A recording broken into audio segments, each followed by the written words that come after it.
bonjour, bienvenue dans l'interview. Aujourd'hui, je reçois Sietske van Achter. Bonjour. Bonjour. Alors, vous êtes députée bruxelloise NVA, vous êtes aussi vice-présidente de la NVA, la seule et l'unique vice-présidente. Vous venez de me le dire parce que l'autre vice-président, c'était... Sander Lones, qui est ministre devenu de la le ministre de la Défense. Donc, on va choisir une nouvelle vice-présidente en mois de décembre. Oui. En attendant, vous êtes la vice-présidente de la NVA et une question certainement qui va vous intéresser et en tout cas qui intéresse certainement nos téléspectateurs, c'est de s'expliquer sur cette dernière déclaration de Theo Franken, et on va parler de la politique migratoire de manière générale, mais d'abord de cela. Il a dit jeudi soir dans un débat avec le président du Vlaams Belang, il a dit « ça me gêne un peu de le dire, mais je suis le Vlaams Belang sur la migration, je lis vos textes, ils m'inspirent parfois ». S'inspirer du programme du Vlaams Belang. C'est ce qu'avance le secrétaire d'État, alors qu'il devrait quand même s'inspirer du programme du gouvernement, non? Oui, mais bon, d'abord, M. Franken a fait un débat de 2 heures avec le Vlaams Belang. On prend maintenant une petite phrase. Ouais. Ce que je trouve très fort de M. Theo Franken, c'est qu'il s'inspire de partout. Il ne reste pas dans sa bulle, il lit, il voit qu'est-ce qu'ils disent, il est très très informé, il bosse à fond, je le vois maintenant, comme je suis vice-présidente souvent, chaque semaine je le vois, il apporte plein d'idées, et bon, c'est clair, le Vlaams Belang, c'est une partie tout à fait différente que nous, mais que parfois ils disent des choses qui sont correctes. Bon, vous savez, au Parlement bruxellois, il y a aussi un parlementaire du Vlaams Belang. Parfois, il dit des choses sur l'enseignement et Van Engel est tout à fait d'accord. Est-ce que ça veut dire que l'OPVLD et le Vlaams Belang? Non. Nous sommes un parti très, très différent. Et bon, il y a des choses qui disent parfois qui sont correctes, mais c'est pour les autres partis aussi. Donc là, je ne vois pas de problème du tout. Mais vous ne comprenez pas que ça puisse choquer, notamment du côté francophone, qu'un parti démocratique disent « je m'inspire d'un parti d'extrême droite ». Mais non, on ne s'inspire pas du Vlaams Belang, on s'inspire pas. On a notre propre plan migratoire et le Vlaams Belang, il veut un stop aux migrants. Aucun migrant pourra encore venir chez nous. Nous, on a tout à fait d'autres histoires. On veut une migration positive, légale, stricte, et avec on veut encore la migration positive. Donc, il y a tout à fait différent. Le Vlaams Belang, par exemple, avec les élections municipales, ils ont attaqué notre tête Lista Molenbeek, qui est d'origine africaine, Laurent Mutambai. Ils ont attaqué lui sur leur réseau social. Pour moi, c'est dégueulasse. Attaquer quelqu'un parce qu'il est d'origine africaine, pour moi, c'est dégueulasse. Et alors, oui, c'est le Vlaams Belang. Et c'est une partie tout à fait différente que nous. Mais on se rend bien compte aussi qu'il y a... et on en parlera tout à l'heure, peut-être un score de NVA qui n'est pas à la hauteur de ce que vous espériez. Par contre, le score du Vlaams Belang, notamment en Flandre, était meilleur que prévu. On dit aussi que Theo Franken et la NVA essayent d'aller chercher des voix de l'extrême droite et dire comme ça une phrase, certains éléments sont corrects, ça nous inspire, c'est aller pêcher des voix du côté de l'extrême droite. Allez, on parle d'un débat de 2 heures, il faut suivre 2 heures de débat et on ne peut pas prendre juste une phrase d'un débat. Mais bon, ça veut dire quoi? Allez, on est en train de discuter, parfois il y a des choses qu'ils disent qui sont correctes, quoi, parfois. Mais alors, ici, est-ce que lui était maladroit là-dessus? Mais non, mais allez, on peut pas... Allez, nous, on a notre histoire, notre programme, on est la NVA, on dit ce qu'on veut, alors c'est ça ce qu'on fait. Donc vous n'avez rien à voir avec le Vlaams Belang. Alors, parlons du pacte de migration, puisqu'il y a une crise au sein du gouvernement pour voir comment l'adopter ou pas, parce que la NVA est contre, les autres partis du gouvernement sont pour. Or, ce pacte de migration, ça fait déjà plus de 2 ans qu'on en parle. Il n'avait pas soulevé de problème. Il y a même le ministre-président de la région flamande, la région flamande a discuté aussi de ce pacte, et on n'a jamais soulevé de problème. Non, et maintenant, tout d'un coup, on soulève des problèmes. Est-ce que là aussi, c'est pas électoraliste? Non, c'est clair que ils ont soulevé des problèmes. Il y a eu des réunions, ils ont soulevé des problèmes. La chose qui a vraiment changé maintenant, c'est que l'Autriche, qui était en route pour l'Europe, l'Autriche qui menait les négociations pour l'Europe, ils ont négocié pour l'Europe. Maintenant, ils ont dit, ils ne veulent plus suivre le pacte. C'est ça qui a changé aussi. C'est ça qui a changé la donne. Mais c'est pas que Theo Franken n'a pas donné de commentaires. Il a donné ses commentaires. L'Office des étrangers aussi a donné leurs commentaires. C'est bien décrit aujourd'hui dans le journal de Morgan. Vous pouvez lire ça. Donc c'est pas vrai pour dire on n'a jamais dit quelque chose. Mais non. Mais de toute façon, si l'Autriche qui font les négociations, après ils disent « Oh oui, mais non, on ne veut pas le voir », c'est aussi un nouveau signe. Et le pacte, il a des aspects bons, mais il a des aspects qui sont vraiment mauvais, qui sont vraiment problématiques, qui vont à l'encontre de l'accord gouvernemental fédéral, qui vont à l'encontre de notre programme. Et oui, donc c'est sérieux, il y a un grand problème avec ça. C'est pas contraignant, c'est pas une nouvelle loi. Les lois belges restent quand même les lois qu'on exploite en Belgique. C'est vrai, c'est pas contraignant, mais pourquoi alors les signer, hein? C'est pas contraignant, on peut dire ça. Non, mais le risque là, c'est qu'il y aura des juges après. Allez, si on dit on veut aller de cette direction, ça devient très difficile pour un gouvernement après de dire non, on veut aller de l'autre côté. Et c'est ça qu'on veut. On veut aller de l'autre côté. Par exemple, ils veulent faciliter le regroupement familial. Voilà, c'est ça. C'est quelque chose, nous on dit non, il ne faut pas faciliter, ça a été trop facile dans le passé, il faut juste être plus strict dedans.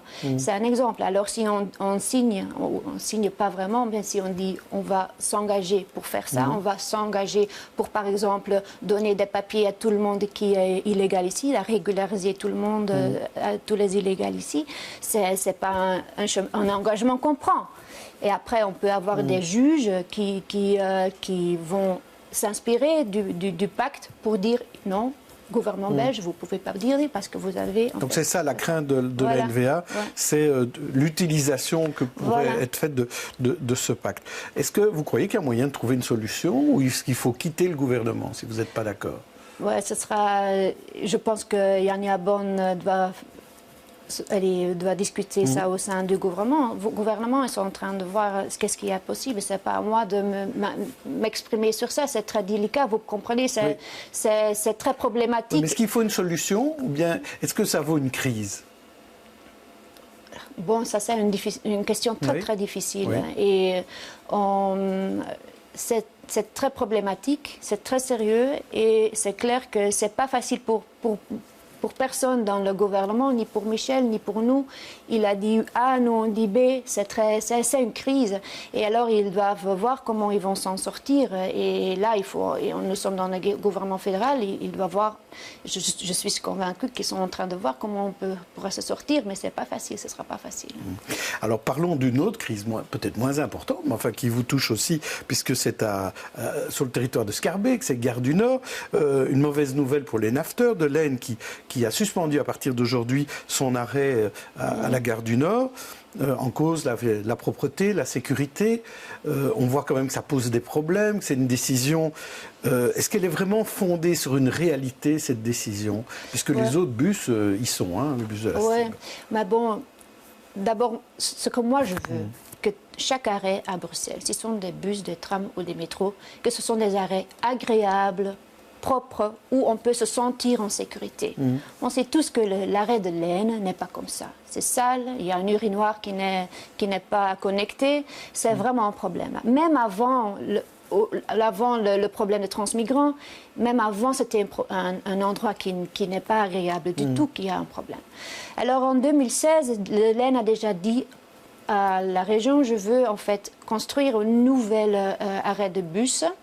Ils ont introduit un permis de construire en 2017, mais déjà 1 an et demi, pour avoir un nouveau arrêt de bus où il est agréable, on n'est pas dans ce tunnel qui est vraiment une honte pour Bruxelles, qu'un beau arrêt à côté de la gare. Alors c'est ça qu'ils veulent. Je pense que c'est une bonne idée. Je n'ai pas entendu de la région, de la part des régions, des remarques fondamentales point de vue mobilité, point de vue comment ils veulent gérer. Il n'y a pas de remarques. Mais le permis, il est au bureau du ministre-président depuis 1 an, bloqué là-bas. En mai 2018, c'est pas, il y a une année et demie, j'ai la lettre ici, de l'Aisne a écrit une lettre Rudy de Vervoort, au ministre-président, pour aller, qu'est-ce qu'on va faire? on ne peut pas laisser les choses comme ça, on ne peut pas laisser pourrir l'arrêt de bus comme ça. Le ministre-président n'a pas répondu. Ils ont demandé où nous sommes avec notre permis, qu'est-ce qu'on va faire, et on veut avancer, on veut donner perspective aux chauffeurs, à nos passagers que ça va améliorer. Le ministre-président n'a pas pris le temps de répondre. N'a pas répondu. Alors, j'ai interpellé sur cette question ministre Smet au Parlement bruxellois. La seule chose qu'il a dit, on attend pour le permis parce qu'on veut vendre le bâtiment CCN et les nouveaux propriétaires doivent donner leur avis. Oui. Alors, je ne comprends pas ça. Les agents immobiliers vont décider sur notre mobilité, comment nos arrêts doivent être. Ça, c'est une excuse. On ne peut pas comprendre, même si on investit dans un arrêt, le propriété vaut mieux, vaut plus. Donc c'est de là qu'on est. Et je pense que pour moi, il faut vraiment avancer avec le nouveau arrêt. Il faut nettoyer ça et on peut pas laisser comme ça pourrir. C'était la même chose avec la bourse. Vous connaissez la station bourse. Là aussi, pour cet arrêt, j'étais au Parlement, j'ai dit, ministre Smet, c'est dégueulasse que l'État, ça pue, on ne peut pas. Alors, il a dit, oui, on nettoie autant de fois par jour, on va renouveler et tout ça, et après, on aura un tolérance zéro. Il a dit ça au Parlement. Alors, il faut le même avec Delaine, il faut investir dans notre capital. Et là, Delaine a mis le budget à côté pour investir, alors qu'ils peuvent le faire, quoi. Alors, parlons dans 6 mois, c'est les régionales. Entre-temps, il y a eu les communales. Pour vous, c'était quoi le bilan des communales? Je vous propose 3 possibilités. La première, c'était une défaite, c'était un accident ou c'était une grande victoire. Alors, ça, c'est difficile. Ah oui. Donc, une défaite, un accident ou une grande victoire? Un peu des trois? Oui, oui, c'est un peu entre les deux, ouais, un peu des trois. Personnellement, pour moi, pour Schaerbeek, j'aurais aimé. Bon, vous êtes déçu, vous n'avez pas été élu? Je suis déçue. Aussi pour Schaerbeek, parce qu'en fait, on avait un très beau programme. J'ai une bonne équipe à Schaerbeek. Ça, c'est ce qu'on dit toujours, quand on perd. Bon, on a avancé, c'est déjà ça. Donc mais c'était toujours très difficile pour les partis traditionnels flamands de faire tout seul. Une liste. Donc ça a été toujours comme ça. Donc c'est toujours bon. Mais bon, on est maintenant représenté dans 7 communes au lieu de 5. Donc là, pour la NVA en total à Bruxelles, c'est une. Vous, votre objectif, ce sont les régionales. Vous serez candidate aux régionales? Oui, je serai candidate aux régionales, ça c'est clair. Bon. Et c'est une priorité, les régionales, pour la NVA? Oui, c'est clair, les régionales sont très importants pour nous. Ça a été, en 2014, c'était aussi très important et on avait une belle liste là. Et j'espère d'avoir une bonne liste aussi maintenant parce que là, on peut vraiment peser aussi sur le travail et faire une opposition constructive qu'on a essayé de faire les dernières 5 ans. Donc, je pense que oui, il faut. Merci, Sietske Van Achter. On se retrouve demain avec une autre interview. D'ici là, bonne journée, bonne soirée à tous.